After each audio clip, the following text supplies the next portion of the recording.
guys, it's Jouelzy, and yes, we are finally back for another Pop Snark. Clink, clink, clink, clink, clank. Cheers. I done drank half of this already. Ginger beer, bourbon whiskey, because I was too lazy to pull out my Moscato and open the bottle because I'm going out of town tomorrow. Finally going to Seattle for that small claim cake. Actually, by the time this is posted, it'll already be done, so hopefully I'll have an update for y'all. Hopefully I'll have some real good news. Okay, so let's talk about this magnificent fro I have on my head. It's a little different for me because it's in the color 1, and I typically do not wear this dark of a hair color, though I dye my hair black. I don't know why I feel so weird about wearing black wigs, even though I like to dye my real hair black. Whatever. This wig is from Toni Daily, and she sponsored this episode of Pop Snark. So black girls supporting black girls, black owned businesses.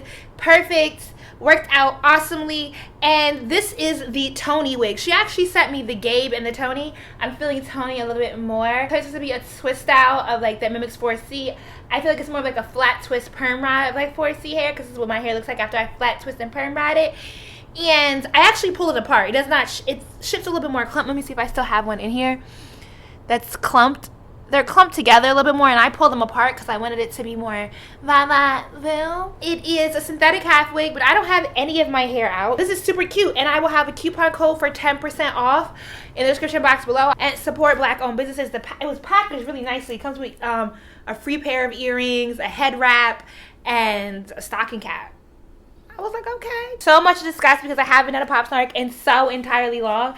And I tweeted asking for recommendations, and a lot of people, like, surprisingly, usually people in the past would like not have a whole lot of things they want to talk about, but I feel like I've been spazzing on the Pop Snark so much. You've been like, girl, what going on? Please don't forget, support Smart Brown Girl. Patron, shop, still got the 15% coupon codes for the crop top. VH1 Hip Hop Honors this past weekend. Girl, I was in here like, damn, I wish I had a girls party. You know what I mean? This is like high school memories, like heel toe on that hoe, right? And then, you know, what like Missy Elliott meant to the black girl in middle school, what Little Kim's hardcore album, I like tried to buy it and my mother was like, absolutely not, no. That was so many memories. Eve coming out, you know, I grew up in Delaware, which is really close to Philly, so Eve means a whole lot to me. She wasn't honored, but she performed. Tiana Taylor killed it. And Little Mama, it's so crazy how Little Mama's lack of like genuine identity benefits her in doing tributes for other artists. Like, she's a really good tribute cover artist. Now, Richie Homie Quan, I mean, Lil' Kim a lost cause. Like, as much as we love 1990s Lil' Kim, it's like we love 1990s Lauryn Hill, we love 1990s Lil' Kim. This new bleached, washed out Lil' Kim, I just don't know. She couldn't even get halfway through her songs. And Richie Homie Quan, like, how you really mess up on one of the, like, no, it's not the most iconic Biggie verse, but it's Biggie, and every Biggie verse is iconic. Like, any Biggie verse that made it to a single, you as a rapper, and Wendy Williams is trash. My mama stayed asking me about like what I like, why don't I try and like be like Wendy Williams? I don't get these like Wendy Williams Nene leaks, these like ignorant, over the top references. I don't understand them. Wendy Williams, it's like, girl, how are you going to sit here and say that, well, what if we had a national white people organization, or if we had a historically white I mean, we do. They're every other college that's not an HBCU. Any college that was around in the early 1900s was historically white. Like, come on, look up at history. When did colleges become integrated? It wouldn't need to be an HBCU if integration was a thing. Dum-dum. Ciara and Russell, I'm going to say Russell Simmons. Wrong, corny boy Russell. Russell Wilson. They got married. And I am absolutely tired of this conversation around her and Future. Sandra Rose, I hate to give her traffic, but she posted the deposition that details Future's testimony, where he essentially admits to being a fuckboy. He essentially admits to lying to media and disparaging Ciara's name. The only knock I can really give at Ciara at this point is that I don't even want to talk about her relationships. And I've been saying this because we all tell her, do not F with Future. How more glaringly of a fuckboy did he have to be in order for us to already know where this was going? And when she was dating him, she told us to mind our business. So I believe now we should mind our business. This is why I don't really want to cape for her. I don't really want to defend her. But I feel like there's a larger discussion about, again, how much people hate black women. Black men. And that's why I bring this up. Russell Wilson did a Facebook live stream, and in it, Ciara comes in like halfway through while he's getting his haircut with her son. Her son calls Russell Papa and asks for a kiss. It's clear They have a relationship, as they should. That's his stepfather. The boy's like 2 years old. You know, I babysat 2-year-old twins in Chelsea and Philip, and Philip would call everybody Chelsea. He got one name right. He called his mama Chelsea, he called his dad Chelsea, he called his other sister Chelsea, he called me Chelsea. Everybody was Chelsea. It was the one name he got right, and that was everybody to him. Maybe they have a nickname. Maybe it's Papa Bear. Maybe he does call him Papa. Who cares? The boy do. That man is a father figure to him. And I don't even need to like slander Future about it. It's just like this investment in trying to knock down black women and the way people constantly disparage single black mothers and single black women in general, and they use that through their kind of angst against Ciara. It's just so dumb. Here's approach it. Any man that vehemently defends Kanye or Future, just stay away from. They ain't worth time day. Don't date them. Okay, so with this Black Lives Matter-ish, people been showing their ass with the All Lives Matter. I don't really like, come on, bruh. Again, we wouldn't have to have an HBCU. We wouldn't need NAACP. We wouldn't need Black Lives Matter if we were all being treated equally. Like, it's basic economics here. If your arm broke and you go to the doctor talking about, I want to fix my right arm, he's not going to talk about all arms matter. Any celebrity that hints at this All Lives Matter BS, not supporting you. They're running the two, I believe they're the largest urban radio stations in Dallas, 104 and 105.7. They're both owned by Service Broadcasting Corporation. All the executives at that company are old white men, and they are running an All Lives Matter ad. I feel like boycott it. If your local radio station is running All Lives Matter ads, tweet the marquee DJs on that station and tell them that you are no longer going to be listening. With the video that I put out earlier this week about people saying that protesting and hashtags don't work, that is utterly not true. Yes, we have to strategize and move forward. And then people's, whoa, you didn't say anything about economics, because that wasn't for me to tell you exactly what to do. It was for me to say, hey, your protest can be at any personal level that you want it to be. But yes, boycotting. Understanding that black people, individually, we might not be wealthy. We own capital wealth because we spend the most.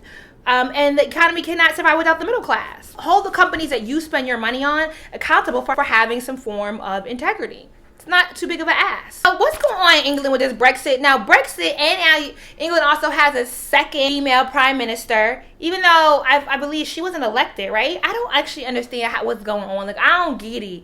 I don't get how y'all can, like, really, like, a referendum like that could be voted on and not have, like, more of a breakdown on the vote. Like, the vote was way too close for the UK to really enact leaving the EU, and that's kind of what we all have to wait for, to see if they actually follow through with the referendum and do leave the EU. The UK could colonize so much of the world and then turn around and be like, okay, we caused all these problems, we don't want to deal with any of these problems, and all you people get to keep out.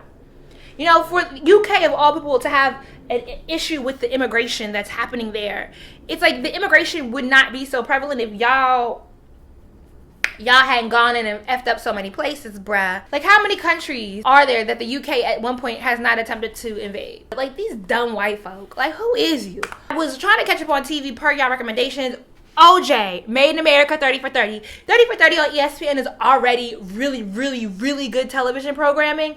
The OJ Simpson, which is like a 5-part miniseries, was so good. Makes me so dislike OJ. And it is like such, like, as a black woman, it just hones in on the fact of how much black women fight for their own, no matter how much our own don't like us. OJ was one of them All Lives Matter, I done transcended the race, hanging out with the Kardashians. And it's so funny to hear all these folks talk about how the Kardashians were just not trustworthy people. We're not the type of friends you want to keep around. And then he had to turn around and ask the same black people who he disowned to vindicate him, even though homeboy is guilty as dirt, bruh. He is so guilty. You want to praise Johnny Cochran, but also be like, Johnny Cochran, you ain't ish, man, for sitting there and allowing this man to use your kind of black identity to his benefit, right? And that they cleared out OJ's house of all the pictures, because all he had was pictures of white people, and put up all the African artwork that Johnny Cochran had. So when the jury came through, and it was just to kind of yoke on the strings of black women always bearing the weight of our people. So, it's such good programming, but I'd be like, black men are trash, bro. I really had to, like, you know, I'm single, I'm still trying to date though, but I'm giving everybody the side eye now, like, Then we got Game of Thrones. This season of Game of Thrones just kind of was like, it was very up and down for me. There were a few too many meh episodes. The whole Arya Stark storyline, I'm still upset about. But the finale with Cersei, oh, I've watched it 3 times because there are so many little things happening that you have to like pay such detailed attention to, that every time I watch it, I'm seeing some new-ish. It was just, the last 2 episodes of this season were everything. And I'm like, damn, what's on TV to watch now? I don't even turn the TV on no more. I be like, what's my Sundays without Game of Thrones? John Lewis and a band of Democrats led a sit-in at the House. And I was actually really proud of the coverage that happened around this, because it was after they were unable to pass any sort of gun reform bill. One, people did celebrate it. Like, yeah, this is a great move. But 2, it was also a lot of people questioned respectfully, okay, but what is the point? What bills are you actually trying to pass? Like, there's a dialogue. There are people paying attention now. We aren't just being allowed to be pandered to. It's not just, okay, we want gun reform. Yes, ban all guns or make it harder people get guns. It's like, okay, what are the implications of this law? If we're going to say, this form of background checks have to be run, or people on the FBI terror list are not going to be able to get guns. What does that mean? And we are looking at the broader picture. Right, and it drags things out longer. It makes it a little bit more complicated. But the fact that people are thinking is such a beautiful thing. It would be so easy to simply applaud John Lewis and the Democrats who protested on the House floor. But it's also to say, okay, but we don't want you to just do things for show. Like, we are no longer just going to accept being pandered to. This goes to, I think goes to being able to say, hey, we're not just going to let you walk in the streets with the protests for us. We actually want you to go in and do the work in the office, right? That doesn't mean that protesting and making this show and amplifying this cause isn't necessary, but it does mean that we need to have some sort of program and strategy past that, right? Like, that's how you talk about it. Like, I could say, thank you, John Lewis, for raising up this cause, but now what's going to happen next, right? And I don't want to just go to the booth and vote on my politicians based on showmanship. I'm still trying. I keep trying to dig into Texas politics, specifically Dallas. There are so many different levels of government out here, bro. It's so much. But looking at the black people that are on the city council commissioners, the elected positions that are held here, a lot of them are held by older black people who have had these roles for eons and eons. And I'm kind of wondering, all right, as we go through this transition, are we mentoring young people in our community to come up? And that's a lot of what I'm trying to impart onto my smart brown girl. When we think about, okay, well, why does public transportation come to certain neighborhoods, or why are certain schools not getting funding? That's local politics, and so it's really, really important. John Lewis has been in office since 1987. There's a way to hold our politicians accountable in a respectful manner without demoting the work that they've already done, but saying, hey, there is still more work to be done, and how can we be invested in that and make sure it's happening the right way? So thanks for the protest, bruh, but you actually already got the seat at the table.